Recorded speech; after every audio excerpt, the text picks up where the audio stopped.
Salut! Dans ce nouveau format court, on va parler d'une question que un internaute m'a posée. Il s'agit de Jérémy qui m'a posé la question suivante: pourquoi est-ce qu'il faudrait plus dire l'internet, internet ou les internets? Alors on va passer en revue 2-3 abus de langage qu'on fait communément et qui sont principalement liés à l'informatique. Pour internet, il faut soit dire l'internet ou internet, c'est un nom commun. Oui, c'est un nom commun. J'ai fait dire nom propre. Mais par contre, les internets, c'est un grand sujet. En fait, à la base, ça vient de George Washington Bush, qui le premier en 2000 dit « the internets », autrement dit « les internets ». On the internets. Plutôt par manque de connaissances, j'aurais envie de dire. Parce qu'à l'époque, effectivement, il y avait un seul internet. Encore aujourd'hui, il n'y a qu'un seul internet. Donc les internets, c'est pas tout à fait ça. Mais maintenant, on va commencer à dire les internets plutôt parce qu'il y a plusieurs sortes d'internet. On peut avoir le web classique, le dark web, qui est juste une version un peu cachée de certains sites. On va parler aussi de l'internet des objets. Autrement dit, les objets connectés, les montres, etc., les frigos connectés, tout ce genre-là. Et du coup, on va plutôt utiliser les internets pour ce type-là, même s'il est fondamentalement faux. Parce que tous ceux-ci sont quand même connectés à un seul réseau mondial, Internet. J'en ai parlé brièvement dans la première vidéo que vous pouvez voir juste là au-dessus. Un deuxième terme qui revient assez souvent, c'est le fait d'utiliser Google pour un peu tout et n'importe quoi. Avant Google, Internet existait déjà. Oui, je me rappelle bien de AltaVista, de Lycos et autres moteurs de recherche qui sont apparus avant lui. Et pour la petite anecdote, quand on a reçu en famille le premier ordinateur, c'était en 99 si je ne me trompe pas, avec un modem 56K, vous savez, celui qui faisait tut. Et là en fait le truc drôle c'est que j'étais avec ma grande sœur, on regardait cet ordinateur, il était en fonction, Internet était connecté, et elle a eu un premier réflexe qui a été de taper Céline espace Dion, Enter. Elle m'a rien fait, ça marche pas ce machin, et elle est repartie. Donc, avant même qu'on parle vraiment de site web élaboré, avant qu'on parle de moteur de recherche, la première volonté était de rechercher une information. Incroyable. Et donc Google est apparu, ils ont révolutionné les moteurs de recherche, non pas par simple liste comme le faisait Lycos ou AltaVista, mais plutôt sous forme d'intérêt. Est-ce que ce que je vous montre a de l'intérêt par rapport à ce que vous recherchez?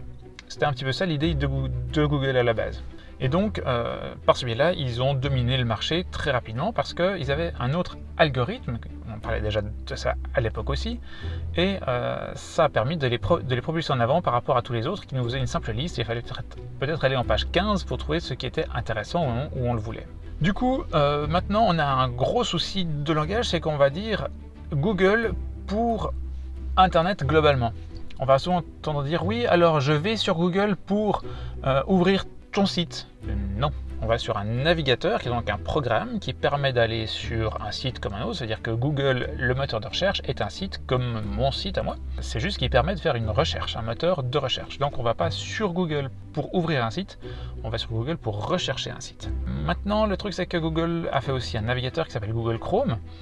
Et forcément, ça aide pas à ce qu'on se repère puisque Google Chrome est un navigateur, donc on peut aller sur Google Chrome pour ouvrir un site. Mais c'est pas comme ça qu'il est utilisé. On dit souvent sur Google global. Un autre terme qui est mal utilisé, c'est le disque SSD. Vous avez sûrement entendu parler d'un ordinateur qui comporte un disque SSD. Même moi, j'utilise ce mauvais terme-là parce que un disque SSD, ça n'existe pas.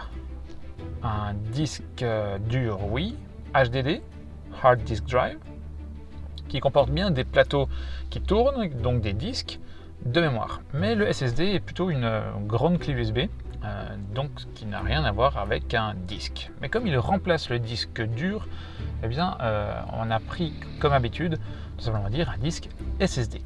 Voilà, non, un disque SSD n'existe pas, c'est un SSD tout court.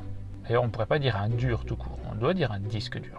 Et en fait, si on dit disque dur, c'est tout simplement parce que avant il y avait des disques mous. Si vous vous rappelez les disquettes, il y avait une coque en plastique, mais au centre c'était un disque mou qui avait aussi de la mémoire. Donc après les disques mous, il y a eu les disques durs. Quelque chose d'autre qui revient assez facilement aussi, c'est le hacker. Qu'est-ce qu'un hacker? Alors, il est un peu utilisé pour tout ce qui touche à la modification sur Internet, le piratage, etc. Alors qu'en fait, à la base, c'était un chercheur de failles. En 1834, Joseph et François Blanc utilisent la première fois un système de failles pour faire fortune en modifiant les télégrammes qui annonçaient la bourse. Et donc avec ça, ils ont réussi à manipuler les ventes et les achats, et donc faire fortune eux-mêmes. Donc on voit déjà là qu'ils l'utilisaient de manière mauvaise, mais à la base ils ont cherché une faille. Et donc on va plutôt parler de pirate quand c'est à but négatif, et de hacker quand c'est à but de simple recherche ou d'aide, parce que maintenant on a beaucoup de hackers qui sont là pour aider les gouvernements à chercher les failles dans leur système, ou on a des entreprises aussi qui demandent des hackathons, vous avez peut-être entendu parler de ça. Et les hackathons, c'est un regroupement de hackers, donc de gens qui connaissent parfaitement le sujet et qui vont tout simplement rechercher une faille dans une entreprise ou autre pour être sûr qu'ils puissent faire ça convenablement. Donc voilà, hackers qui cherchent les failles en général pour le bien, pirates qui cherchent aussi les failles mais en général pour les exploiter. Quand on a un ordinateur qui ne fonctionne pas très bien, et je sais de quoi je parle, on me dit souvent: est-ce que tu peux formater mon ordinateur? Alors si je réponds simplement oui, j'arrive, j'efface le disque dur et je repars. Pas très utile, puisque en fait formater veut simplement dire appliquer un format. Il existe plusieurs formats de disques, je ne sais pas si j'en ai parlé dans mes dernières vidéos, mais je ne crois pas, il faudra que je fasse un sujet là-dessus. Et si on applique un format sur le disque, eh bien on doit passer par un moment d'effacement, et du coup on formate, donc on efface. Et c'est ensuite que vient la copie des fichiers du nouveau système d'exploitation, puis l'installation du système, puis la configuration plus ou moins simple en fonction des systèmes, et à la fin l'utilisation. Mais donc quand on parle de formater un ordinateur, c'est juste la première étape qui consiste à effacer en lui appliquant un format. Alors vous êtes sur un Mac ou sur un PC? Et si je vous disais que en fait un Mac c'est un PC? Alors bon, pas tout à fait comme ça. À la base, Mac désigne une gamme d'ordinateurs de la marque Apple. iMac, MacBook, etc. C'était les Macintosh. Le PC, c'est une marque aussi qui est le Personal Computer de IBM. Donc, on a deux marques côte à côte. Deux marques qui construisent leurs ordinateurs de manière différente et avec des composants différents.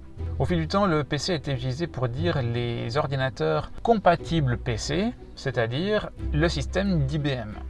Et ils se sont beaucoup répandus, et donc beaucoup de gens ont utilisé un ordinateur PC, c'est-à-dire compatible Personal Computer d'IBM.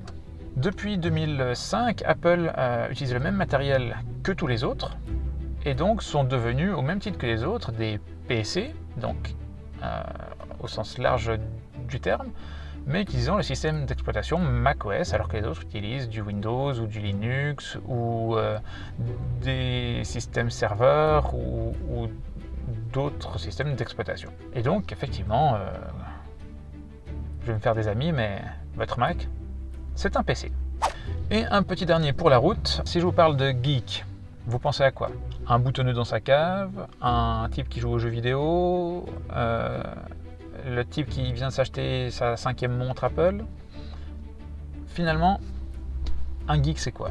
Déjà ça se dit geek et pas geek ou autre, hein, c'est geek tout court, avec un i long, geek, pas geek. Bref, geek, ça se dit geek. C'est maintenant utilisé pour tout et n'importe quoi, mais à la base ça désigne une personne passionnée, voire folle de son sujet. C'est un terme dérivé depuis des centaines d'années. Il y a eu geek excusez-moi, je lis un peu, mais en moyen bas allemand, faut déjà le savoir celui-là. Geek en néerlandais, geek en français, qui était le fou de carnaval en France. Puis au XVIIIe siècle, ça s'est transformé en Gilles à cause de Gilles Lenier, désolé pour tous les Gilles qui nous regardent, qui était donc un genre d'humoriste de l'époque, un troubadour, et donc qui faisait un peu le bobet. Et donc tous ceux qui étaient des Gilles étaient un peu des gens qui étaient un peu dans leur coin, qui faisaient un peu leur truc pour eux. Puis c'est passé aux États-Unis en termes de geek, en 1920, quelqu'un qui était effectivement assez reclus dans son coin.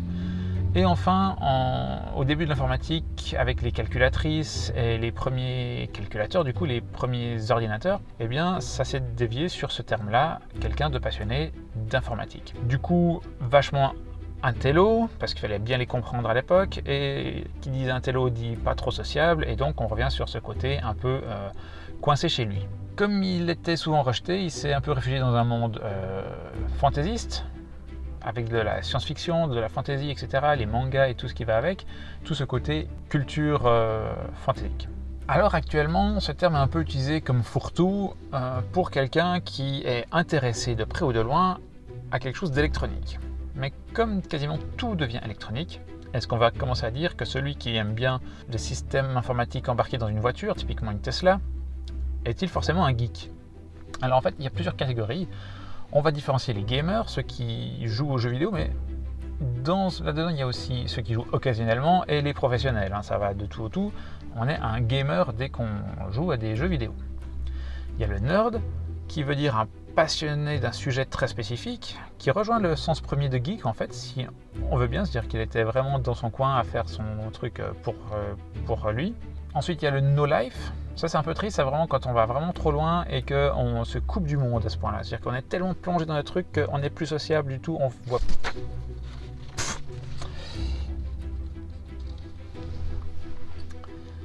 Ceux qui se coupent du monde au point de ne plus voir personne, parce qu'ils sont trop plongés dans leur sujet. Ouais, c'est pas top. Ça pourrait aller bien avec le sujet de la dernière vidéo d'ailleurs. Si vous ne l'avez pas vu, c'est là. Et à la fin, le technophile. C'est celui qui aime bien les nouvelles technologies. Donc autrement dit, le fanboy de Apple, fanboy c'est-à-dire le fan de la marque Apple, qui s'achète la dernière montre parce que Apple a sorti une nouvelle montre. Non. J'ai envie de dire qu'on ne peut pas dire que ce soit un geek, même s'il rentre dans la catégorie des gens qui sont passionnés. À moins qu'il puisse vous réciter tous les modèles de la marque Apple depuis l'Apple II sorti en 1997. Il sera donc un technophile.